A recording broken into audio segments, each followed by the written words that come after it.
हिंसा में शक्ति तो है, परंतु ज़्यादा टिकने वाली नहीं है। 5 दिन 10 दिन महीना टिक जाए तो अनर्थ हो जाता है, आखिर समाप्त हो जाती है। अहिंसा की शक्ति 12 महीना रहे तो और अधिक आनंद और विकास होता है। सब अभय रहते हैं, कहीं तनाव का नाम नहीं होता और प्रेम का ऐसा स्रोत बहता है कि सब एक दूसरे को देखकर खुश होते हैं, प्रफुल्ल हो जाते हैं और आजीव पेशे रहते हैं। मैं आपसे पूछना चाहता हूँ कि हिंसा का परिणाम क्या होता है और अहिंसा का परिणाम क्या होता है? आप स्वयं सोचें, हिंसा का परिणाम क्या? हमें प्रवृत्ति और परिणाम दोनों पर विचार करना चाहिए। हिंसा का परिणाम क्या है?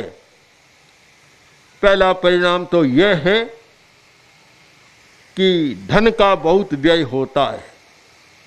आज विचार करें, सारे विश्व में जो एक समस्या है, ये न माने कि हिंदुस्तान में गरीबी है, बड़े बड़े अमेरिका जैसे राष्ट्रों में भी गरीबी बढ़ रही है। कारण कि सारी शक्ति शस्त्रों के निर्माण में लग रही है और उसका परिणाम यह है कि जो धन जनता के हित में लगना चाहिए, शिक्षा में, गरीबी मिटाने में, मकान बनाने में, चिकित्सा कराने में लगना चाहिए, वह सारा धन शस्त्रों के भंडार में लग रहा है, निकम्मा पड़ा है, काम नहीं आ रहा है बहुत सारा, पर एक डर के कारण ऐसा हो रहा है।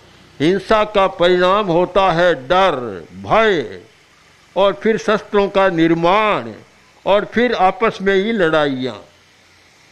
ये परिणाम अच्छा नहीं होता, बुरा होता है।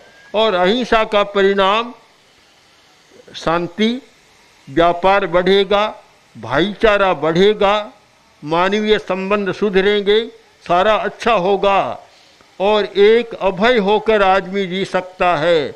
ऐसा देखा, कुछ गांवों में हम गए, अच्छा वातावरण है, वहाँ बताया कि चाहे मुस्लिम बस्ती में अकेली हिंदू औरत रात को 12 बजे जाती है, कोई खतरा नहीं, और हिंदू बस्ती में मुस्लिम औरत रात को 12 बजे चला जाए तो कोई खतरा नहीं है। जब ऐसा वातावरण होता है तो फिर आनंद का जीवन होता है, कोई डर नहीं, भय नहीं, तनाव नहीं, कुछ भी नहीं होता। तो एक तो हिंसा की शक्ति, अहिंसा की शक्ति, इस पर आप विचार करें और आज के नवयुवकों को, बच्चों को यह पाठ पढ़ाए कि देखो, हिंसा की शक्ति एक बार तो लगती है पर टिक नहीं पाती, आखिर तो अहिंसा की शरण में जाना पड़ता है, समझौता करना पड़ता है, संधि करनी पड़ती है, बातचीत करनी पड़ती है।